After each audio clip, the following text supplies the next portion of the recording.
What is up everyone, and welcome to some more F1 23 My Team Career Mode, and we're here for round number 20 of Season 6 of our Jaguar Racing career, and we're at the business end of the season well and truly. I mean, to be fair, we've actually kind of dealt with a lot of our business at this point, because in the last race we wrapped up the championship in Mexico. We won the Drivers' Championship with 4 races to go. It's been an utterly dominant season from us. We've notched up something ridiculous like 8 race wins from the 19 races that we've done this season, and you can see that even though we only got a 6th place in Mexico City, it was still good enough for us to win the championship. But the job is not done just yet, because we still have a Constructors' Championship to win. It is highly likely that we are going to win the Constructors' Championship here today in Brazil, especially considering it's a sprint race. It presents 2 opportunities for us to score points, and we'll see exactly what the advantage is looking like in the championship. 146 points is the current lead that we occupy, and you can score 44 points as the absolute maximum in a normal race weekend, and in a sprint race weekend that goes up to, I believe, 59. So at the end of this race weekend we will only need to be 132 points ahead in the championship. So basically, as long as our nearest rival, which I believe is Red Bull, but it might possibly be Mercedes now, if either one of those can't get within 132 points of us by the end of this race weekend, then we should be crowned the Constructors' Champions for the first time in the team's history as well. Obviously, we've had a Drivers' Championship. We've been locked in a couple of Drivers' Championship fights so far this season, but this is the first time we've had a teammate who has performed well enough to get us involved in that Constructors' Championship fight. And I dare say, even if I hadn't had such a dominant season this season, we still would have been looking fairly good to fight for the Constructors' Championship as well, because Charles Leclerc, to give him his due, he's fallen off a little bit in the last few races, but over the course of the whole season he's been pretty strong. You know, at the start of the season he was getting consistent top 5 finishes, podiums. He even got a win. You know, he's been pretty good for us this season. I was hoping for a little bit more. I was hoping for a bit of a championship battle between myself and him, which never quite materialized for one reason or another. But you know, we're still not looking too bad, and hopefully we will be able to close the championship in this very race weekend. And things got off to a very good start in practice, as we were comfortably fastest on those soft compound tyres. It wasn't a super representative session, as quite a few of the drivers who might have gone on a set of soft compound tyres didn't get a chance to after some rain came in the middle of the session. And I was also slightly concerned about our straight line speed, because we were starting to lose a bit of time in the straights compared to our closest rivals, which I was thinking that you know, it might leave us a little bit vulnerable in the race itself. But we will see how we look as we get into qualifying now, and we move out onto a fresh set of soft compound tyres, and hopefully we'll be able to battle for pole position quite comfortably here. And we initially go fastest on those soft compound tyres as 106.8 is the time that we set here, comfortably P1 ahead of the 2 Red Bulls of Russell and Ocon. Leclerc in the mix there as well. And as we go out on a second set of fresh soft compound tyres, you can see that actually the delta is basically exactly the same. We improved by a little over 1/100th of a second there. Remarkable consistency from us, and that puts us comfortably P1 for the session, and hopefully we'll be able to showcase that kind of form in Q2 and Q3. I'm very consistent around here at Brazil, one of my strongest tracks by far, so it's not particularly surprising to see that I was almost 5/10 faster than Esteban Ocon there.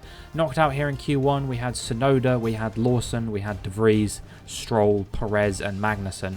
A little bit surprising there to see Perez all the way down in P21, and a little bit surprising to see Kevin Magnussen 7/10 away from him. I can only assume that my former teammate, who now races for McLaren, he must have not really managed to hook up a representative lap time, because that was really poor from him. 2 seconds off of my pace as well, around a lap that was barely over a minute in length. Charles Leclerc did make it through, however, in P8. Hopefully he can improve a little bit from there, and we'll see what kind of pace he can showcase in Q2 and Q3 as we make our way now across the line. That was on a used set of softs, which is why I was a little bit surprised. That was actually our fastest time of the weekend so far. Our 106.7 is the time that we've done there, and now we're going to get our fresh soft compound tyre run out the way as well. We're going to be P1 no matter what happens, but to add insult to injury, I thought I'd improve a little bit more. We've improved by just over a couple tenths. It's going to be a 106.5 as we cross the line, and that is going to be good enough to put us P1 for this session as well. So we've gone fastest in all of the sessions that we've taken part in so far, including first practice as well. So yeah, we're looking pretty hot. 6 tenths ahead of Lando Norris. Charles Leclerc does make it through in P7. Knocked out here both Hasses of Doohan and Porsche. Zhou Guanyu in the Alfa Romeo. Dennis Hauger in the Aston Martin, who that's actually a little bit disappointing for him given his recent run of form. And then Vesti and the homeboy Enzo Fittipaldi knocked out here in Q2. Yeah, Dennis Hauger, obviously he had the victory in Texas a few races ago. He had the podium in Mexico last time out as well, and I thought he might even get back-to-back victories for a little bit. He looked like he had pretty good form. Eventually, it was Esteban Ocon in the Red Bull that ended up taking that victory. But yeah, Dennis Hauger out in Q2, a bit disappointing for him. But we are in Q3, and we actually don't go fastest on our first flying lap on a used set of soft compound tyres. It's a 106.8, actually our slowest time in qualifying so far. But just in case there was any doubt, I decided that on my final flying lap I would really, put the hammer down, see how fast I could truly go around here. Full focus, and well, the results speak for themselves. I was a little bit disappointed, I can't lie, because the amount of improvement we were showing was just ever so too slow to get ourselves into the 105s, but it was very comfortably pole position in the end. I think about 7 or 8 tenths was the gap to George Russell, and I am very happy with that. The qualifying finished, it's time to remind ourselves of our top 3, Robinson, Russell and Lando Norris. Well, that wraps up qualifying, but don't worry, we'll be back tomorrow as we head into the Grand Prix. Well, while Russell, Norris, Verstappen and Leclerc were all separated by 1 tenth, it was an 8 tenths gap from myself to George Russell between P1 and P2, so I can't be too disappointed with that. Hopefully Charles Leclerc will be able to score some big points tomorrow to really solidify our chances of competing for the Constructors' Championship, and we will see if we can convert this into a win in the sprint as we get into the sprint for the Brazilian Grand Prix. So it is all about speed in today's sprint. Not very many laps and no chance to get ahead on strategy. Who here today has the raw skill to take them to the top?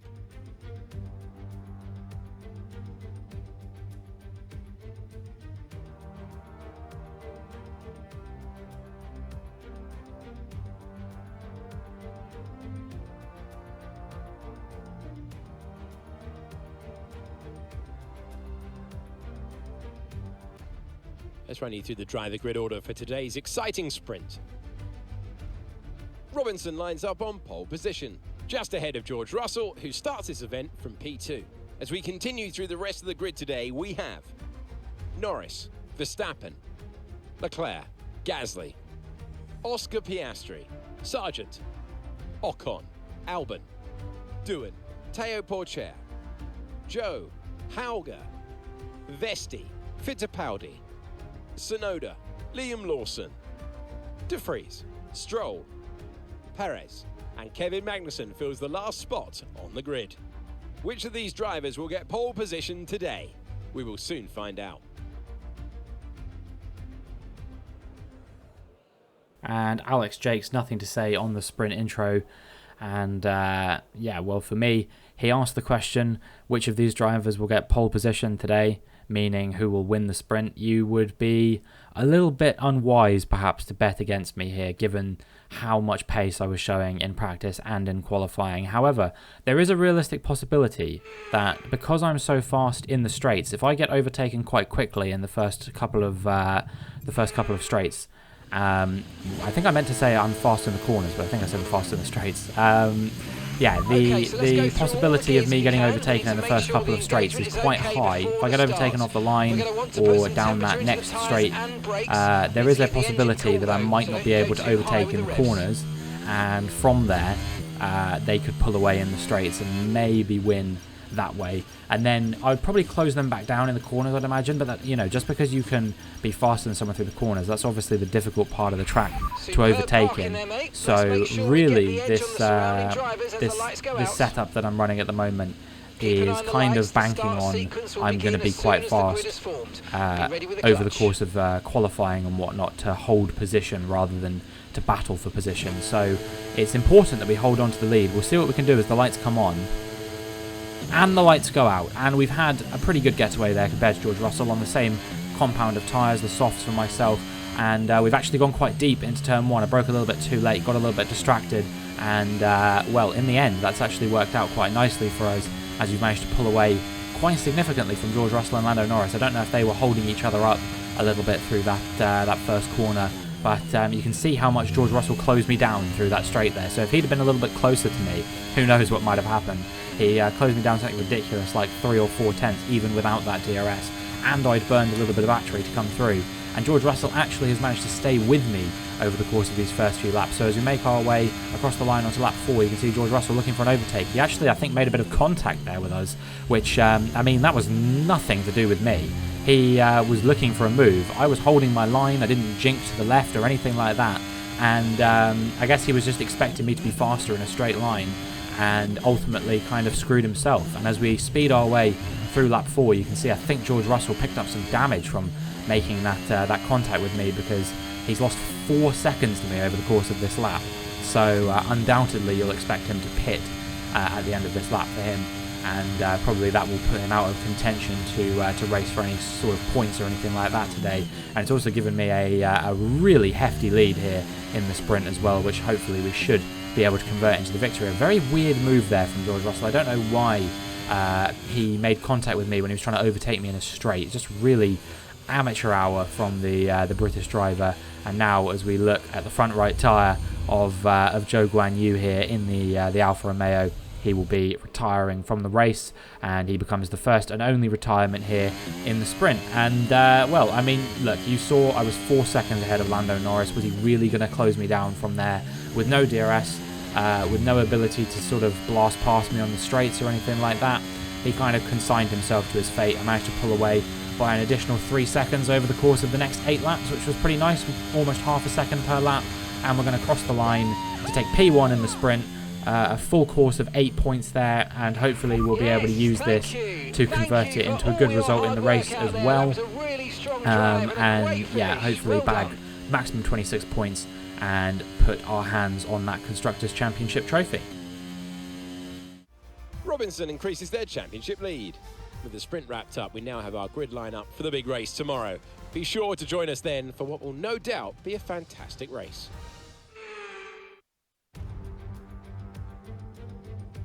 Welcome to where heroes and history are made.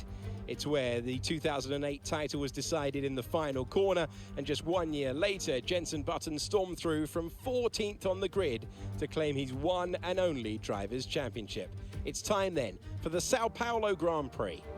Interlagos, always a very special race here in Brazil, is a 2.7-mile circuit with 9 lefts and 6 rights for a total of 15 corners. The fastest lap today should have an average speed of around 135 miles per hour if, of course, the weather stays dry until the end of the Grand Prix. It's time to take a look at our starting grid for today's race. Robinson lines up on pole position, and Lando Norris lines up alongside. Considering the rest of the grid, we have Oscar Piastri, Gasly, Verstappen, Leclerc, Sargent, Ocon, Doohan, Albon, Hauger, Teo Porcher, Fittipaldi, Vesti, Tsunoda, Liam Lawson, Perez, De Vries, Magnussen, Russell, Stroll, and Zhou Guanyu. It's almost time for the lights to go out, so let's head down to the track where preparations are underway.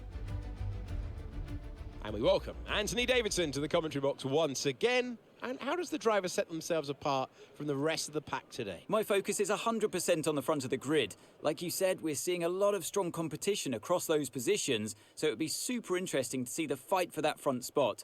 Personally speaking, I'm hoping for plenty of overtakes. Well, hopefully the overtakes that Anthony Davidson is looking for will not be happening at the front of the field, because I would very much just like to stay here as comfortably as I can, lead home another victory in Sao Paulo. We've won here many, many times. I think our first victory came all the way back in Season 2 here, and I can't think of a situation where we haven't won it since that time. So yeah, it's possible that might have been a race that we've won 4 times in a row, if I'm not mistaken. I'm trying to think of all the situations. I know there was that crazy race in Season 2 where we bagged the victory. I can remember the one in Season 4 as well, where we took a grid penalty and we were in P3 by about lap 3. And then obviously there was last year that I dominated as well. But I can't remember what happened in Season 3, so maybe we didn't win that one. Yeah, no memory of that one whatsoever. But in any case, we are going to be starting on the mediums when the drivers behind are going to be starting on the softs. So maybe there's a chance for them to get ahead of us here, but hopefully we'll be able to hold station. We'll see what we can do as the lights come on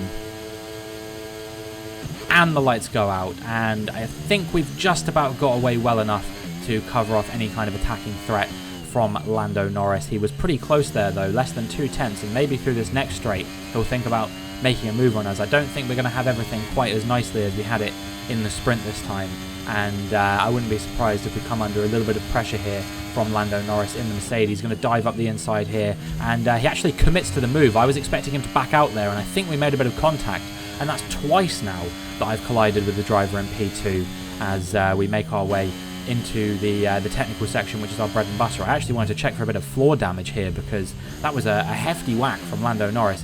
If he's picked up damage as well, then this is absolutely ridiculous, and I think he might have done, to be honest with you, because look at the delta, the way it's coming down. It's now all the way. I'm already a second ahead of him, so he won't get the DRS to me. And yeah, I mean, this is just ridiculous. I don't think the damage that he's got is quite as severe as the damage that George Russell picked up by the looks of things, because I only pulled away from him by about 1 second. But looking at the way that the gaps were sort of evolving over the course of the previous race, I wouldn't think that I was a second a lap faster through the middle sector. But maybe I am. Maybe it's true, and maybe I am a second a lap faster through the middle sector. Because Lando Norris did close me down a lot through the straights, but obviously you don't need a front wing to be fast through the straights. And I think my fears were slightly confirmed here as we make our way towards the end of lap 5 now, and we'll have a look at lap 6. Lando Norris is now almost 5 seconds down on me, so I've been pulling away from him, like I said, by about 1 second per lap at the moment. Piastri desperately trying to get ahead of him, and there is a bit of a train forming up there as well, so you can see that clearly Lando Norris is not operating at his maximum speed at the moment. But what it does mean is that in the straights he is very, very fast and was able to get back ahead of Piastri, who will be incredibly frustrated to find himself this far down already, given that he is still chasing a first win of the season. We've had 20 races now, and Oscar Piastri is still yet to stand on the top step of the podium at the end of the weekend. So yeah, he will be absolutely incensed that on this occasion he's not really even being presented with an opportunity to do so. We make a careless mistake there as we exceed track limits, and yeah, we're going to have to be careful not to do that too many more times. And as we make our way onto the end of lap 10, it looks like Piastri has finally managed to break away from Norris, but it's come at the expense of being more than 10 seconds down on me. So now we will see what our pace is actually truly like in comparison to the cars behind, and whether Oscar Piastri is likely to catch me as the race unfolds. Still 26 laps to go, so a 10-second gap is not absolute that I'm going to get this victory, but we will see. He definitely was closing me down through the straights a little bit there. I think he's about 10.7 seconds behind me going into this lap or something like that. And the gap is staying pretty consistent, to be fair to him. Maybe I'm pulling away by a few tenths a lap by the looks of things, but I definitely don't think it's as much as a second a lap like I was doing with Lando Norris. So it's nice to know that I wasn't absolutely outclassing these guys on pace quite as much as I thought I was. Obviously this is one of my strongest tracks on the calendar, but I mean, look, I can admit when something is maybe not working out quite the way I wanted it to, and whilst I'm very happy to be performing as well as I have been in this season, you know, I can hold my hands up and also admit at the same time that probably an increase in difficulty is needed, and that is something that will definitely be addressed for the final few races of the season, because there is no way in hell that I should be dominating these races by quite as much as I'm dominating. You know, couple that with the fact that I've updated my setups to be more in line with the way that the game works in this day and age. You know, this is a far too easy situation for me right now to be dominating the race in quite the fashion that I am. So yeah, I dropped the difficulty earlier in the season to counteract the fact I was really struggling with the setups, and I guess maybe I should have then updated it again once I was going on stronger setups and better performing setups. But we will see now as we go around the outside of Max Verstappen how faster I am through these corners compared to the rest of the AI.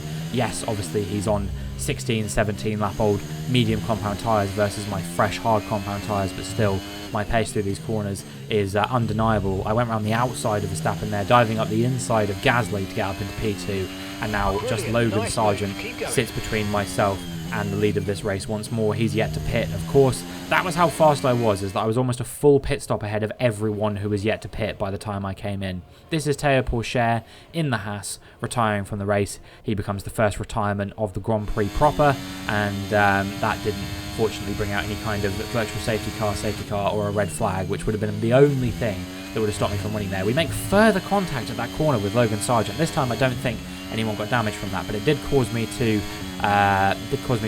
exceed track limits once again. And on lap 23, finally, we may actually have a challenge to overcome here in this race, because we are 12 seconds ahead of Oscar Piastri, and that gap is going to entirely close due to this safety car. We'll see what the safety car was for. Looking at Kevin Magnussen here, and as he's rounding this corner, you can see right in front of him, that is Pierre Gasly, who has a spin and holds up all this traffic here. There's a Williams there, the Alfa Romeos, Alfa Tauris, Dennis Hauger was in the mix there as well, I think. So yeah, a lot of carnage happening there in that commotion, and that of course naturally brought out the safety car. And in lap 25, that is when the safety car will come back in.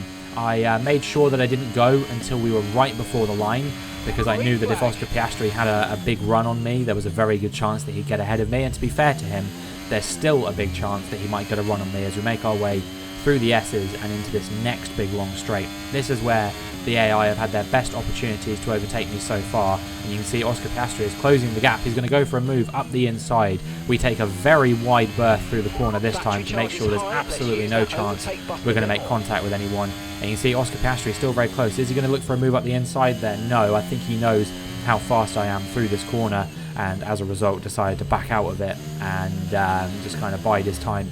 Maybe he's looking to consolidate this P2. Maybe he doesn't view me as a threat, but if he can stay within the DRS range, he could have had an opportunity to maybe get ahead of me, but he couldn't do it. And Oscar Piastri, as we make our way towards the end of lap 30 and onto the start of lap 31, he is 4.5 seconds down on me now, and I would say that there is basically nothing that can get in the way of us winning this race apart from my own driving. That is about the only thing that could stop me from getting this victory today. So we've got to make sure we do a professional job for these last 5 laps to just consolidate the victory. And well, with Leclerc all the way up in P3 now, we will almost definitely be consolidating this Constructors' Championship. We're ahead of both Red Bulls, we're ahead of both Mercedes. Yes, there's a McLaren between the two of us, but I think because Magnussen's performances this season have been fairly subpar for the McLaren, especially compared to last season when he was actually quite strong in that McLaren.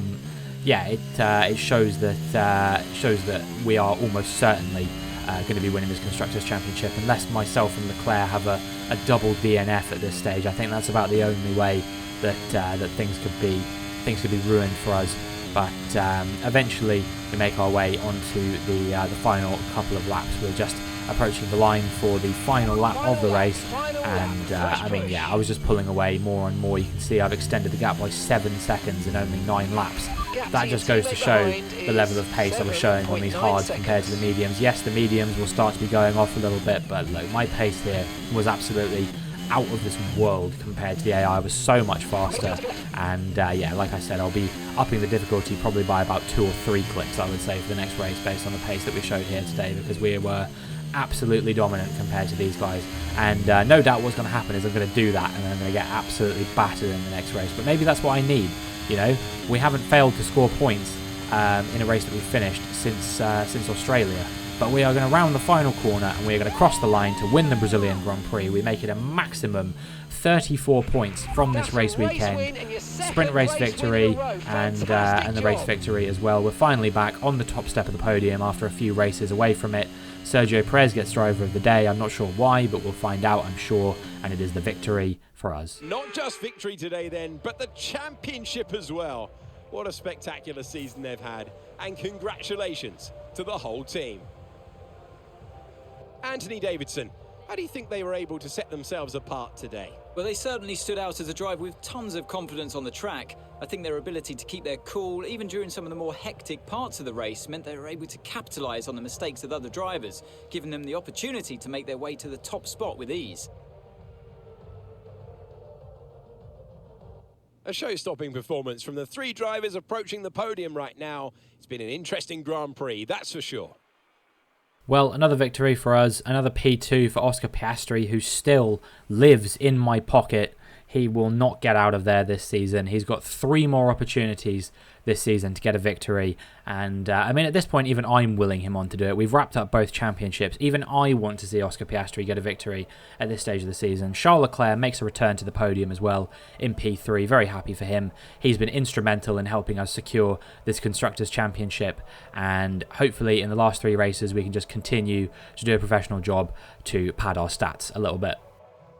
Robinson increases their championship lead. After an incredible day of racing, who was your driver of the day, Ant? I have to give it to Robinson. It's time to see how things are shaping up in the Constructors' Championship.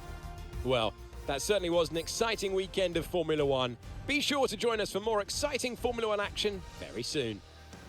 So I say that Charles Leclerc has been instrumental in our Constructors' Championship fight, but actually, based on the number of points I've scored this season, I would only be 18 points off of the, or maybe, actually I think it's 22 points, sorry.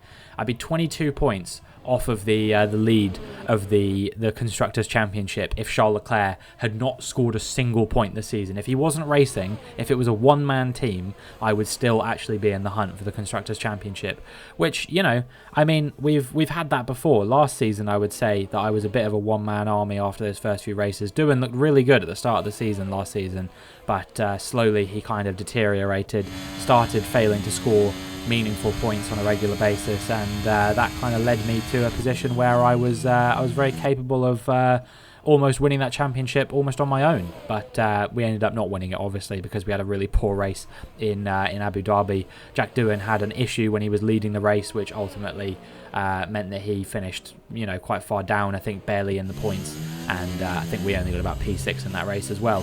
So yeah.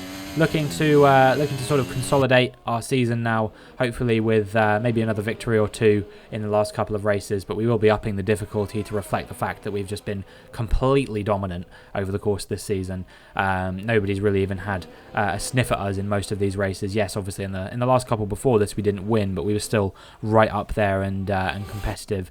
So yeah, Portugal coming up next, and then Vegas and Abu Dhabi to close out the season. Those will be the last 3 races. I'm very much looking forward to them because they are all you know, quite fun races. Las Vegas usually throws up some chaos. Last season it threw up one of the strangest glitches I think I've ever experienced. So if you've not watched my Vegas video from last season, I definitely would recommend going and checking out that one. Portugal usually throws up a bit of chaos with the weather and whatnot. There's maybe sometimes a bit of rain and stuff that can kind of you know, put a bit of a spanner in the works. We've had numerous incidents with red flags there and things like that. And then Abu Dhabi is usually just a very middling race for us. But there we go. I finally got the PlayStation trophy for winning the Constructors' Championship. And not a moment too late either, because we're only a month away from the new game. So yeah, I've left that one a little bit late. But eventually we do manage to grab it. And that will be, you know, the double completed for Jaguar Racing, which is the ultimate goal of My Team Career Mode. Just to reassure you guys, I will be doing one more season of My Team Career Mode. We will have enough time before the new game comes out. If you have any other ideas of videos you'd like to see between now and the release of the new game, please do let me know as well, because you know, there will be a few days where we'll have some opportunities to do some bonus additional content between now and the new game coming out. But in any case, that is going to be it for this video. If you enjoyed, please make sure you like and subscribe, and hopefully I will see you all in the next one.